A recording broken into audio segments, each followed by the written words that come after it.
Hello, hello, friends. So this podcast is in the bite-sized nugget time slot. We had the weekly spot, but it might be a little bit longer just because I wanted to record about the holidays before it gets too late and we're already in the thick of it. So if you're here in America, we have Thanksgiving coming up and then Christmas. And of course, December is just going to be crowded. Number one, because it's my birthday, December 9th.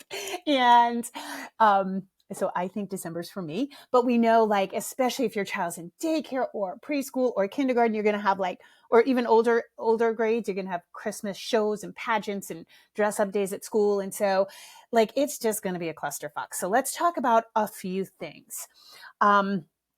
Number one, because you might be starting your shopping for Christmas, let's talk about shopping. I just did a reel about this on Instagram, but I know a large part of my audience is not on social media, and I love that for you guys. So I will repeat it here. So when I was growing up, I was we were very poor for quite a few years. And my mom could not afford anything, and my father wouldn't give her money. And that's a whole nother story that I could go into. I won't talk about it now, but my father was withholding. And my mom had been a stay-at-home mom since she was 20 years old. And so she was on her own with 3 kids.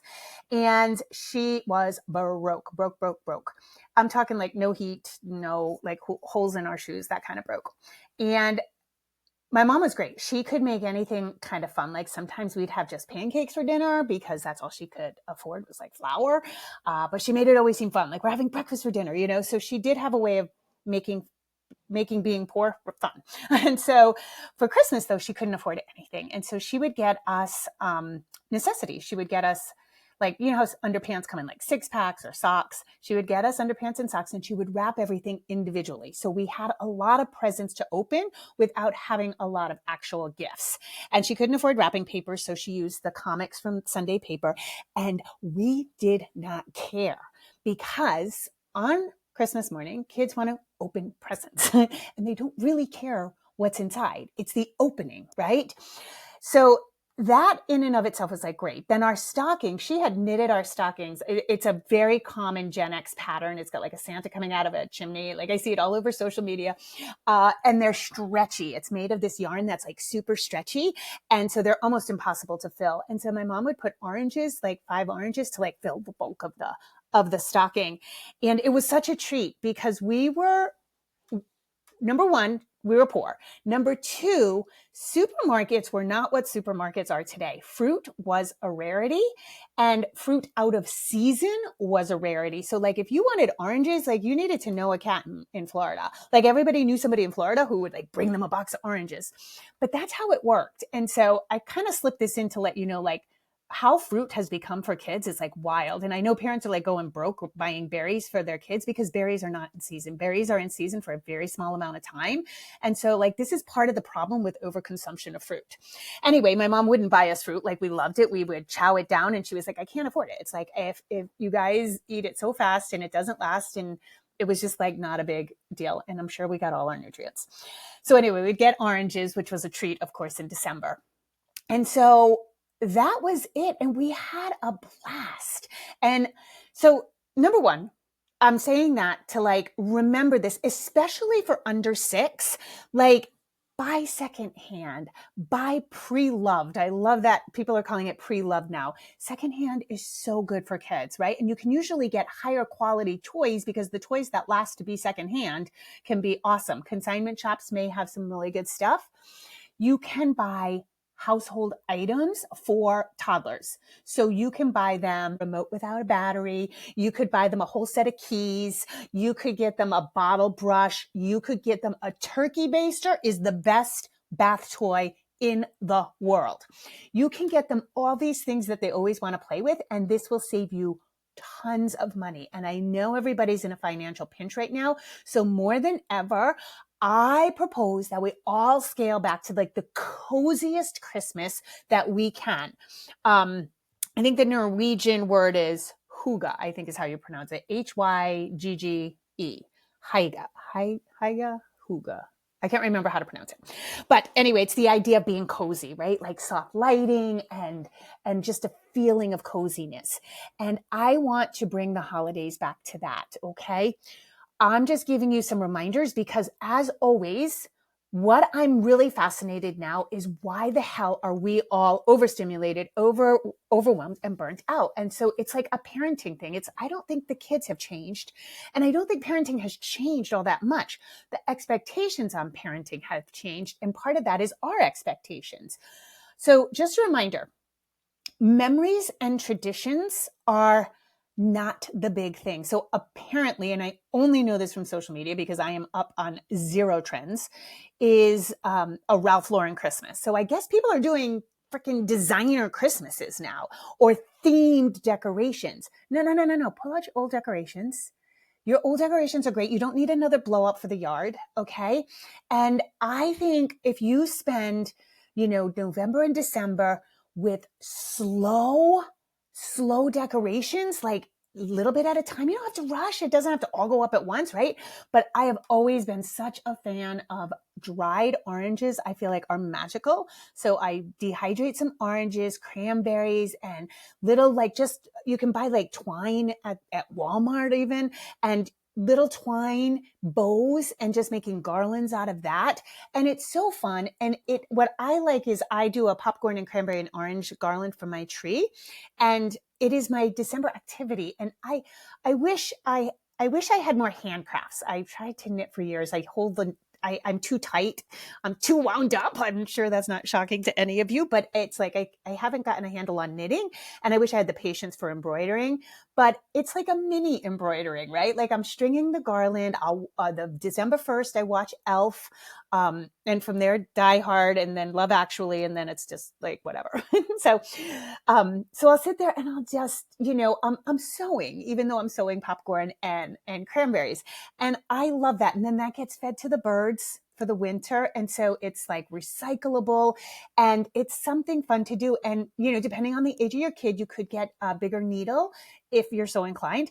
And maybe your child can do this with you, or maybe they can, hand you the cranberries or something. So it's a great activity to do together. We don't need to decorate. If, your finances are so tight, it's okay if your house has a couple of strands of lights. Like, we don't all have to compete, like in, what's that, Griswolds? Like, we don't have to compete with our neighbors. And I just want to bring it down. Memories and traditions are made in these softer moments, right? I talk about this usually at the beginning of summer too, because especially working parents feel this like pull. When I say working parents, I mean working outside the home. Stay-at-home parents absolutely work, but I'm talking about like when both parents work outside the home, or single parent, and they come home and they often have guilt around the holidays or around summer, and they try to make up for it and like jam memory making into it, and they tend to overdo. Yeah, we all do, myself included. So we have to actively scale it back, right? And memories are not made in the big things. Memories are not made in the big show. It is always made in the quieter moments. And I did this episode a really long time ago, but the idea of core memories is absolute bullshit. It was put into your consciousness by the movie Inside Out. There is no scientific basis to it. Okay. The idea that you are cementing core memories, I see this all over the place online, like, oh, what a core memory. No, you cannot control what your kid remembers at all. Okay. And memory is interesting because memory is literally you are remembering the last time you remembered it, which is how memory gets so skewed. My brother, sister, and I have different memories. Yeah. Memory gets skewed because you remember it the last time you remembered it. So think over your lifetime how watered down it gets. It's like a game of telephone with yourself. So the idea that you can craft an experience that your child is going to remember is absolutely false.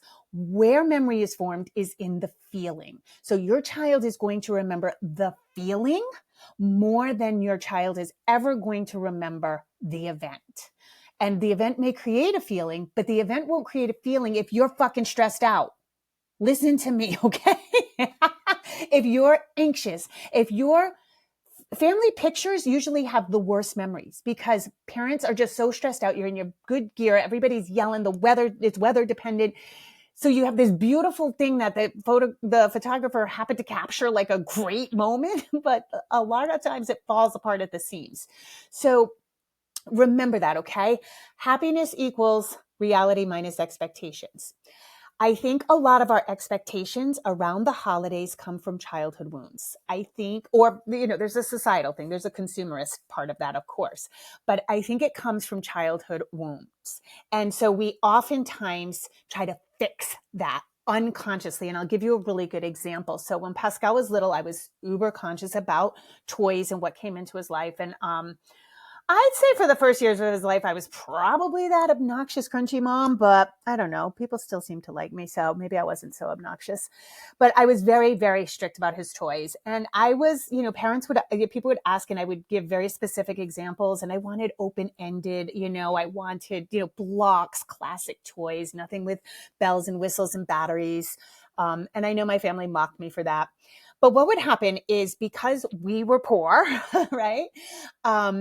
When Pascal was younger, I would be very, very careful. And of course, if you're buying toys like that, they are usually more expensive. And so there would be, maybe 2 or 3 toys, maybe 4. And inevitably, I would be so strong about this in October and November and buying. And then inevitably, a week before Christmas, I would look at the presents under the tree or imagine them under the tree and be like, it's not enough. I wanted my kid to feel the abundance of a lot of things under the tree. Now, he's one kid. And I'm one person. Like, my mom and dad would help him buy stuff for me, but like, the tree's going to naturally not have a lot under it, right? But no, my childhood wound just kept showing up, and I would run out and buy him crap. I'm talking about the worst toys, just so he'd have more to open, just so that vision under the tree. And I realized, like, I think by the time I realized it pretty quickly, like by the time he was 3 or 4, I was like, oh my God, what am I doing?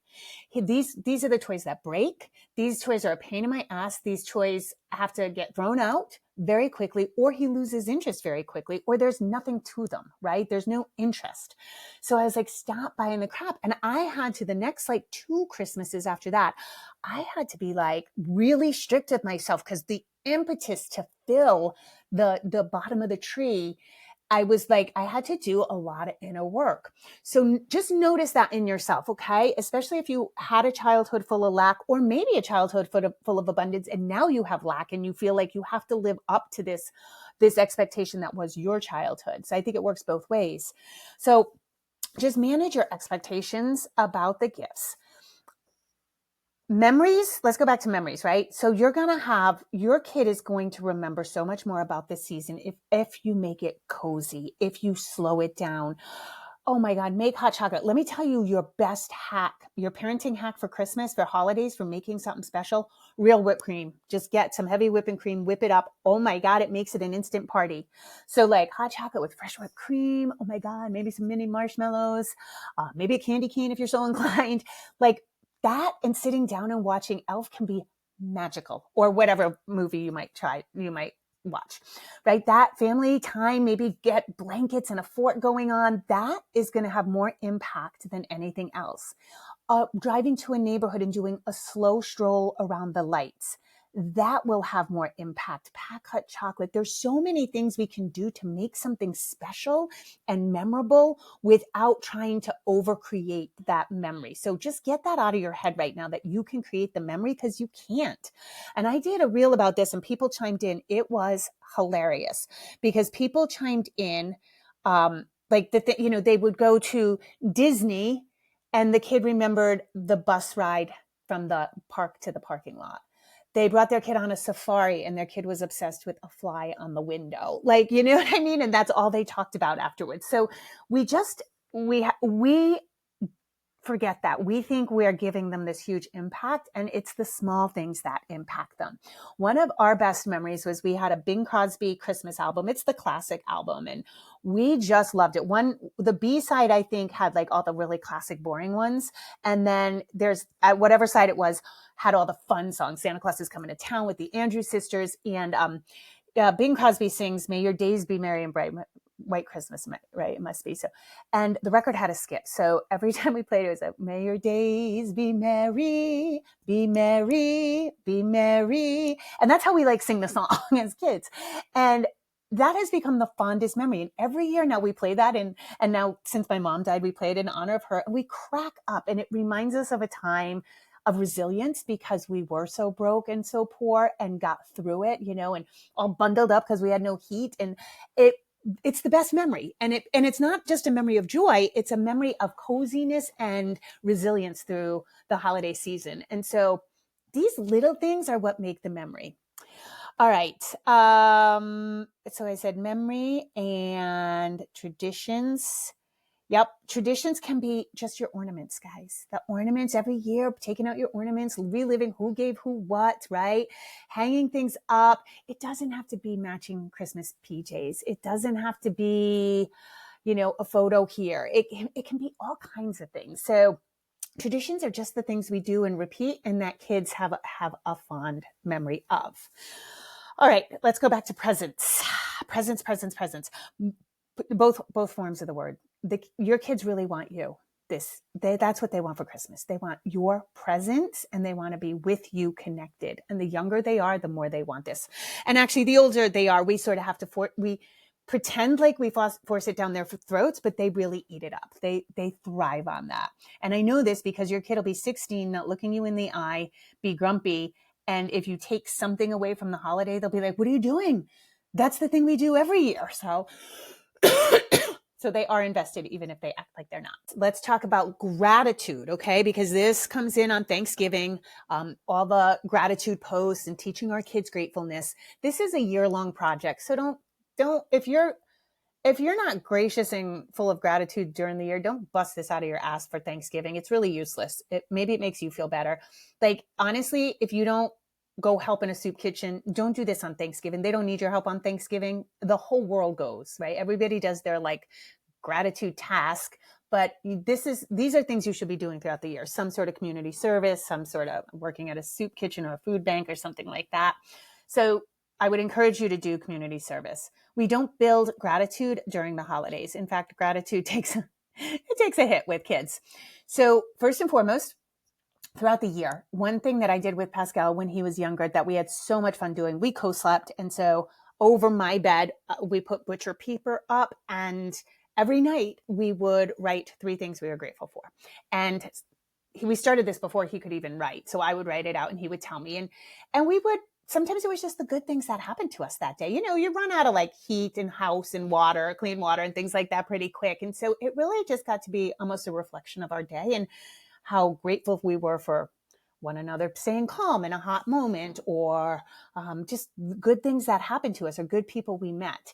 And it really just was such a great reflection every night to sit down and think of something. And there'd be nights where we'd be like, I can't even think. And so we'd have to stretch our minds a little to stretch our gratitude.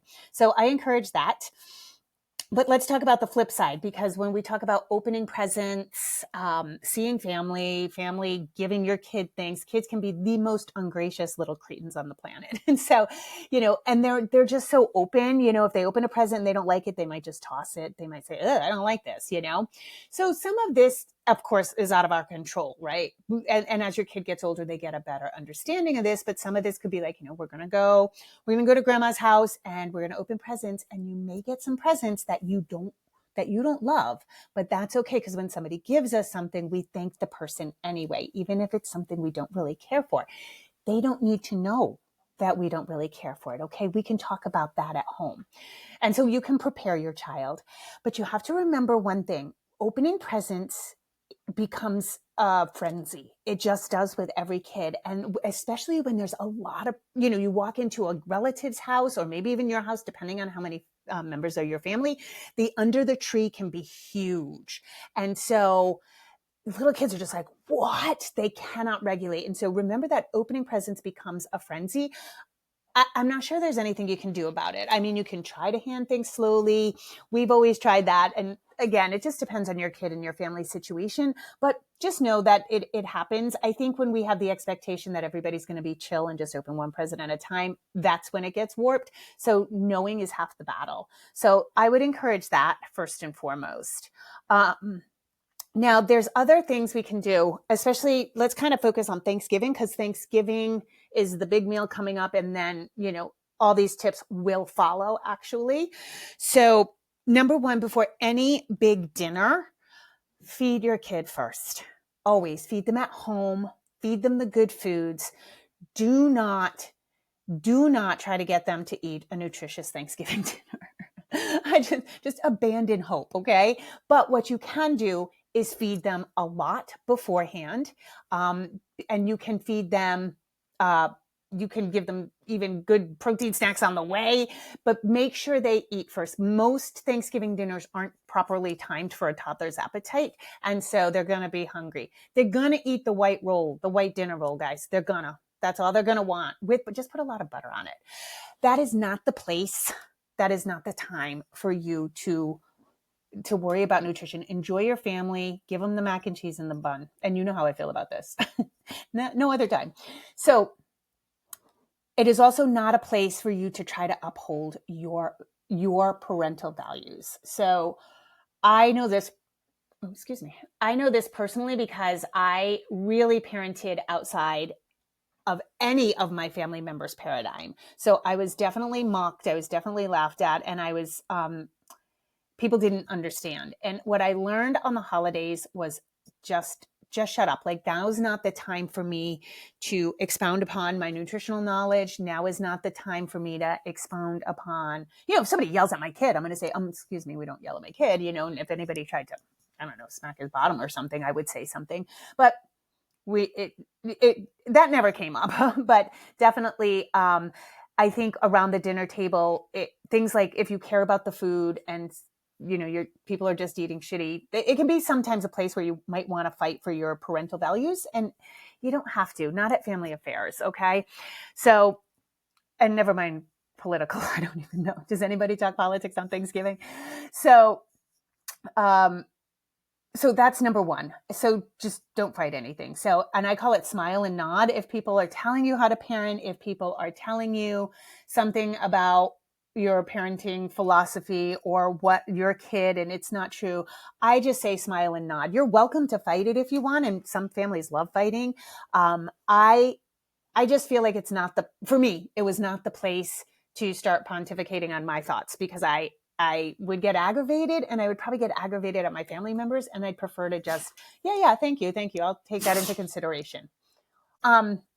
Okay, so the next thing, if you do have to reprimand your child at a family function, Thanksgiving dinner, whisper to them. And this is, of course, referring to if you go to somebody's house or somebody comes to you. I'm talking like full dinner tables. If it's just you and your family, clearly these are things you don't have to worry about. Whisper your reprimand. I think this is always good in public or around a lot of people, is when we are sharp with our kids in front of a lot of people, they will react, because they'll feel shame at being reprimanded in front of everybody. And also you will get some adults, especially older people, like piling on.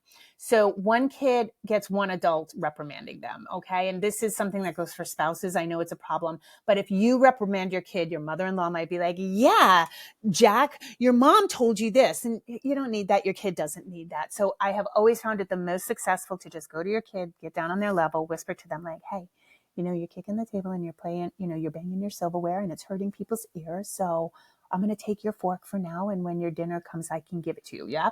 Do you think you can control it? Okay. You can keep your fork. You can just whisper. Okay. And that, I find, is so much more successful. There's a lot of shame when a kid is publicly reprimanded. Okay. Leave on a high note. This goes for all activities. And again, the younger your child is, the more this is necessary. It is very tempting. And it is very tempting for you, the parent. Maybe you're sitting down for the first time in fucking 2 years. Maybe you have a glass of wine, you're relaxing. Maybe, the carbs are getting to you and you want a little nap. Like, everything's great. The pie's coming and your kid is doing okay. Your kid's doing great. And so it can be really hard to leave on a high note. But what most parents do is leave on a very low note. And then the last memory is your kid being surfboarded out to the car, kicking and screaming about the car seat, melting down, tears streaking down their face. It's just like, so, and that may be all your kid remembers. Remember that time you dragged me out to the car, right? So I always think it's best to leave on a high note, because then also you get some good connection time with your kid. And again, depending on your holiday, if it's a clusterfuck of a day, you get home, do you really want to be dealing with an overtired, cranky, miserable kid? Like, no, it's like Thanksgiving or it's Christmas Eve. You want to go home and read a story and be peaceful, right? So as challenging as it can be for us, the parents, I think in the younger years, it's really good to leave on a high note. Just Again, I know you might be having a good time. And by the way, you're welcome to stay, but then you can't blame the kid when there's a fallout. But I think that most parents wait till the child gets cranky and they're like, oh, we got to go. And then it's a rush to get out and it just never ends well.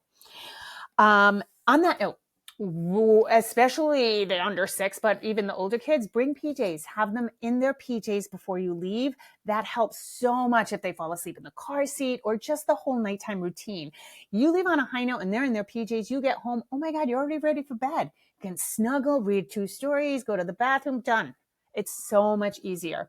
So those are my like little parenting hacks. I just want this to be the coziest holiday for you guys. And I think if we all just scale back, it'll be so much more fun. It'll be so much more fun for your kids, so much more fun for you. I've been promoting slow holidays for a long time. And I think this year is almost imperative with the economy the way it is. And I think the way we're just so fast paced with our kids, with everything with life, I think if we take this as an opportunity to like renew, I think that would be not easy, but it's what I wish for you guys. Okay, as always, put down your phone, rock on. I thank you for listening. Have a great day.